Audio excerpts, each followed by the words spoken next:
I spoke up for a debate about Hong Kong independence. And yet we were told that this could not be discussed. It could not be discussed. But I believe that all questions in academics should be subject to discussion, should be subject to debate. That's what we do as academics. If we can't talk about certain things, then we're just kind of like ideological mouthpieces, and we're not academics, we're not intellectuals. Professor James Rice is from the United States. He was educated at Cambridge, and in 1992, he started teaching political philosophy at Lingnan University in Hong Kong. In terms of my career and my teaching, I mean, it was the best times of my life. I love teaching. I've always loved teaching, and at that time I was one of the wardens, so I was the head of a large hostel at Lingnan University. So I was, engaged in doing a lot of counseling with students. I was also engaged in a lot of extracurricular activities as well, and so I loved my job. I loved the department, and it was great. At first, Professor Rice was free to cover whatever topics he felt were appropriate, but as time went on, the Chinese Communist Party started to encroach on that academic freedom. It's widely suspected, and I think it's true, that there are individuals who, from the mainland, who are put into classes, who monitor what we do, what academics, what professors or teachers do in the classroom, and then report back.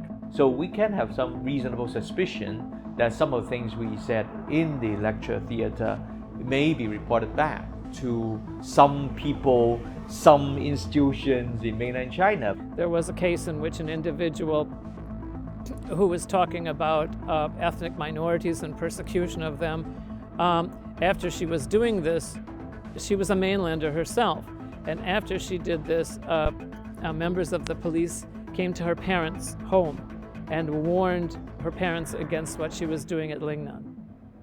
Around the time that Xi Jinping came into power in 2012, things changed for the worse. The current president of Lingnan University is very, very Beijing-minded. And I think that he really saw that people like me needed to go. And of course, I wasn't the only one. In 2018, after 26 years at Lingnan, Professor Rice was fired. One of the things that really kind of just, drew a line underneath it was the associate vice president just told me this. She said, you've done what you've done, and you did what you wanted to do, and you know that it wasn't what the university wanted, and it wasn't what the government wanted. And then she said, and now guess what? Nobody cares. I've been told unofficially that I've been blacklisted in Hong Kong, that I won't be able to get another job in Hong Kong. So no, I haven't really been employed. Well, eventually I probably, will leave. My wife and I will probably be going elsewhere. We're not going to stay in Hong Kong in the long run. Again, increasingly, it's becoming untenable for us to do so. Lingnan was not the only university that purged pro-democracy professors. I was also quite outspoken in the media, in the community, but more as an academic than as a social activist.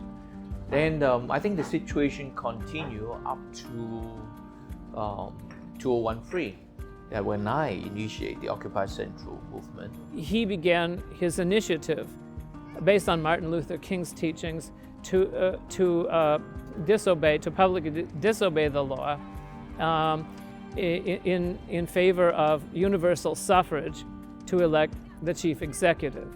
Occupy Central morphed into the 79-day occupation of a number of sites around Hong Kong, known as the Umbrella Movement.